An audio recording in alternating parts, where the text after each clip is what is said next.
Welcome to Roast and Reckoning. My name is Diana, and I am 34 years old. The world of ultra-luxury hospitality is built on a singular, expensive illusion, the idea that perfection is effortless. When you walk into the lobby of a premier hotel, your senses are expertly manipulated before you even reach the check-in desk. You smell the lilies, not just any lilies, but a custom-engineered scent, white petal number 4, diffused through the high-end HVAC system at a specific micron level to trigger feelings of safety and opulence in the subconscious of the billionaire class.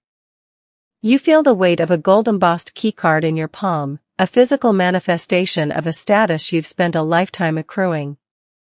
You hear the silence, a frequency-tuned hush designed to mask the roar of the city outside, making you feel as though you have stepped into a cathedral of service. For 15 years, I was the woman who ensured those lilies never wilted, that the HVAC never hummed out of tune, and that the gold on those keycards never chipped. I was the invisible architect of the crown jewel, the flagship of my family's $800 million hotel empire. To the guests, the hotel was a sanctuary. To my parents, it was a legacy. But for me, it was a debt I never signed for, a mortgage on my soul that I paid in 20-hour shifts, and the silent erasure of my own identity. Most people believe a family's love is a foundation. They think of it as the bedrock upon which you build your life. For me, family was its shifted foundation. In structural engineering, a shifted foundation is worse than a cracked one. You can patch a crack. But a shifted foundation means the entire structure was never level to begin with. It means that every floor you build, every room you decorate, is leaning toward a collapse you cannot see until it is too late. I was the service worker. I was the person who navigated the international labor disputes when the global supply chain for Egyptian cotton collapsed. I was the one who personally saved the crown jewel from bankruptcy during the 2008 crisis by designing a recursive revenue optimization algorithm that outperformed every human analyst on Wall Street. I built the throne my sister is about to sit on, and I did it while being told I was lucky to have a job in the family business. In the world of high-stakes revenge, people expect a scream. They expect a dramatic, tear-filled confrontation.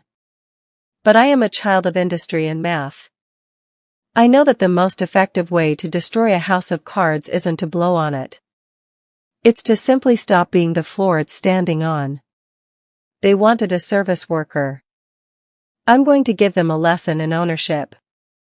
The architecture of inequality, 15 years of service worker treatment. If you walk through the private executive hallway of the Adams estate, you are walking through a curated gallery of a princess.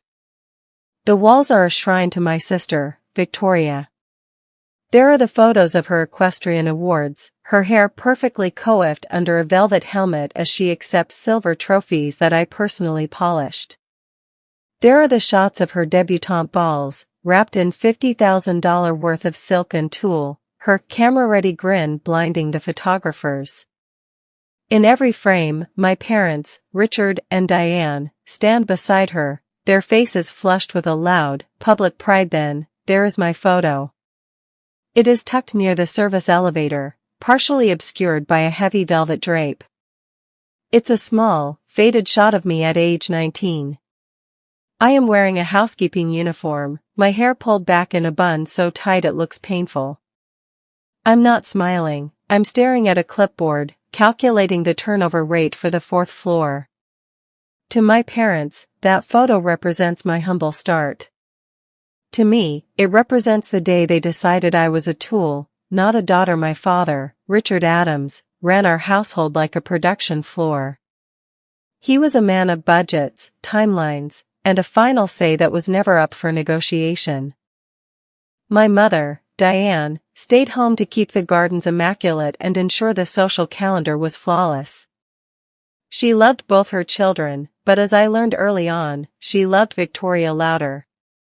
Victoria was the star, I was the stagehand. For 15 years, my life happened between 4 a.m. and midnight. While Victoria was being groomed as the social face of the empire, I was in the windowless back offices of the crown jewel, smelling of stale coffee and overheated server racks. I wasn't just a manager, I was the brain of the operation. I spent years developing what I called the adaptive yield optimization logic. This wasn't just a booking system. It was a sophisticated, recursive algorithm that monitored global market fluctuations, weather patterns, and even political stability in real time. It used a dampening function to prevent the system from overreacting to minor data spikes, ensuring our occupancy stayed at a steady 98% even when the rest of the luxury market was cratering. I wrote every line of that code. I managed the API integrations. I sat at a flickering monitor in Whitaker Hall during my college years, memorizing the rhythm of the fluorescent lights while my peers were at parties. I remember a specific Sunday dinner when I tried to explain the value of the new system to my father. I had just increased the hotel's valuation by $100 million in a single fiscal year through my optimizations. The algorithm is self-correcting now. Dad, I said, my voice steady despite the pounding of my heart. It's graduate-level work. It could scale to the entire portfolio. My father didn't even look up from his pot roast. He reached for his wine glass, his chest puffed with a distracted kind of patronization. That's nice, honey. It's good to stay busy, Diane. Tell Richard about Victoria's new horse. I heard it's a champion. My mother smiled that soft, distracted smile. Oh, it's darling, Richard. Diana, sweetheart, after dinner. Could you make sure Victoria's silk curtains for the gala are pressed? We can't have her looking rumpled for the press. In that moment, I realized that in the Addams family, the best thing about code and contracts is that they don't lie. 2 + 2 is always 4. You can charm a person into believing a lie. Victoria was an expert at it, but you cannot charm a balance sheet. I was visible to them only when a problem needed solving, or when the princess needed her path cleared. I stopped expecting them to see me. Instead, I started watching them. I watched the way my father over-leveraged the business to pay for Victoria's lifestyle. I watched the way they treated the hotel like a personal piggy bank, oblivious to the fact that the service worker in the basement was the only thing keeping the lights on. I learned that being invisible has one major advantage. Nobody sees you coming. The royal wedding preparations and the $800 million betrayal. The announcement of Victoria's royal wedding was treated by my parents as the crowning achievement of the Addams dynasty. She was marrying into the Sterling family, old money, billionaire status, the kind of people who make $800 million look like a rounding error. The ceremony was to be held at the crown jewel. Naturally, my parents demanded I work 20-hour days for 6 months. I was the lead event coordinator, the logistics officer, and the midnight problem solver. I was responsible for every petal of every lily, every thread of the hand-woven Persian carpets in the ballroom. I managed the security details, the 5-star catering logistics, and the arrival of 400 of the most powerful people in the country. They treated me as the help. I was denied a seat at the planning table where the adults, my parents, Victoria, and the Sterling family, made decisions. I was simply the one expected to make those decisions a reality. The betrayal didn't happen with a shout. It happened in a quiet administrative office at 2 a.m., for days. Before the wedding, I was checking the files. It was a habit I'd developed, a nervous tic of the invisible architect. I had intercepted a legal folder that was destined for my father's personal safe. I told myself it was just a routine audit of the wedding expenses. I opened the folder and felt the air leave my lungs. My parents had drafted a deed of gift. They were transferring total ownership of the crown jewel, the $800 million flagship, my life's work, the building I had personally saved from the brink of ruin, to Victoria as a wedding present. It wasn't just a gift. It was a total transfer of the asset and its revenue streams. They were handing my recursive algorithms, my labor structures, And my sweat to a woman who couldn't explain what a dampening function was if her life depended on it. I sat in that cold office, the blue light of the monitor reflecting off the service worker photo I kept on my desk as a reminder. I didn't scream. I didn't cry. I did the math. I looked at the timestamps on the documents. I saw that they had been planning this for years. Every time they told me to be a team player, every time they told me family helps family, they were actually asking me to build a dowry for the daughter they loved. Louder. There is a kind of patience that looks like weakness. It isn't. It's the patience of a structural engineer who knows exactly where the stress points are. I realized that my word would always be outranked by Victoria's smile in this house. I realized that they didn't just want my labor, they wanted my silence. I closed the folder, placed it back exactly where I found it, and walked back into the rehearsal dinner. I passed the bread. I laughed at the jokes. I watched my father pop a bottle of expensive champagne and toast to legacy. Internally, I began the countdown. The foundation had shifted, and I was the only one who knew the building was already falling, setting the legal trap. The transition from victim to predator happens on a Wednesday. In the narratives of the powerful, Wednesdays are for meetings. For me, it was the day I stopped being an employee and started being the landlord. My parents operated under the delusion of absolute ownership. They saw their names on the deed of the building and assumed the earth beneath it belonged to them by divine right. But they had forgotten the first rule of the service worker: we are the ones who know the cracks in the walls because we're the ones who painted over them. For 3 years, I had been quietly siphoning my own capital.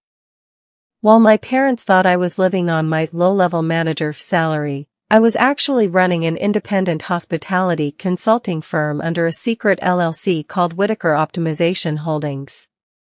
I used the very algorithms I developed to play the short-term rental markets and high-frequency hospitality bonds. I had millions. I used that capital to set a trap that was as elegant as it was lethal. First, the debt. My father, in his infinite arrogance, had over-leveraged the crown jewel to fund Victoria's equestrian lifestyle and my mother's philanthropy. He had taken out a series of subordinated loans. Through a shell company, I had quietly been buying up that debt. By the time the wedding rehearsal started, I was the primary lien holder for the hotel's operational debt. Second, the land. This was the masterstroke. The crown jewel sat on a ground lease. Most people don't understand the difference, but it's the difference between owning a car and owning the garage it's parked in.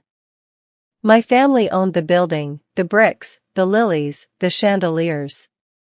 But they didn't own the dirt. The 99-year ground lease was held by an old estate that had gone into probate. Using my LLC, I had purchased the fee-simple interest in the land for a staggering sum. The Last Supper took place 2 nights before the wedding. We sat in the formal dining room, the scent of rosemary and expensive wine thick in the air. My father sat at the head of the table, his jaw set in that production floor, grimaced Diana, he said, not looking at me but at the way the light hit his Cabernet. Your behavior lately has been cold. Unsupportive. Your sister is having her moment, and you're acting like a disgruntled employee who's forgotten her place. You need to apologize for your attitude tonight, or you can consider your job at this company over. We won't have a cancer in the family during the wedding. My mother nodded, her eyes fixed on the centerpiece. We're just asking you to be a team player, honey. Family helps family. I looked at them. I looked at the scratch marks on the door frame where my father had measured our heights. Mine stopped at 14 because he'd forgotten to keep measuring me. I understand, I said. My internal monologue was a technical readout. I am the primary lien holder. I am the owner of the ground. I have already drafted the default notices. By Saturday, the only thing you will own is the debt I'm about to call in. I passed the salt to Victoria. I smiled. I was no longer a daughter, I was a reckoning. The day of the wedding was a masterpiece of atmospheric tension. The crown jewel was draped in 3 miles of white Italian silk. The scent of those custom lilies was so thick it was almost suffocating. 400 of the most powerful people in the country, senators, CEOs, the royal Sterling family, were gathered in the grand ballroom. The ceremony was a symphony of excess. Victoria stood at the altar in a $150,000 gown, her camera-ready grin fixed in place. The groom, Julian Sterling, looked like he'd stepped out of a watch advertisement. My father was preening, his chest puffed out as he prepared to walk her down the aisle and deliver his speech about legacy and the passing of the torch. Just as the officiant began the opening rites, I entered. I wasn't wearing the blush-pink bridesmaid dress they had forced on me. I was wearing a charcoal gray suit, tailored to a razor's edge. I didn't walk to the side. I walked straight down the center aisle, my heels clicking on the marble with the precision of a metronome. The music faltered. The 400 guests turned. My father's face went from tan to paper in about 3 seconds. "Diana, what are you doing?" he hissed as I reached the front. "Get back to your place. Get back to work." "I am at work," I said. My voice was level, conversational, and amplified by the very acoustic system I had tuned. It carried to the back of the hall, where the Sterling patriarch Saturday. I produced the folder. Not the wedding program, but the trespass notices and the eviction order. "Richard, Diane," I said, addressing my parents as if they were mid-level managers. "As of 4 p.m. today, Whitaker Optimization Holdings has called the primary debt on this asset in full. Simultaneously, as the owner of the fee simple interest in the land, I am terminating the ground lease effective immediately due to multiple material breaches of contract, including the unauthorized attempted transfer of the building asset." "You're insane," Victoria shrieked from the altar, her princess mask slipping to reveal a snarling, spoiled child. "This is my wedding. Dad, do something." My father stepped forward, his hand raised as if to strike me or the air. "You can't do this. I own this hotel." "You own the bricks, Richard," I said, my voice cutting through his like a scalpel. "But I own the ground. And as of 5 minutes ago, I have revoked the occupancy permit for this entire structure. This building is legally a shell." I turned to the 400 elite guests, who were now whispering in a feverish, terrified hum. "I apologize for the inconvenience to the Sterling family, but for legal and safety reasons, the crown jewel is now closed. My security team is waiting at the exits to escort you to your vehicles. Your luggage will be forwarded to your primary residences by Monday." The realization hit them like a structural failure.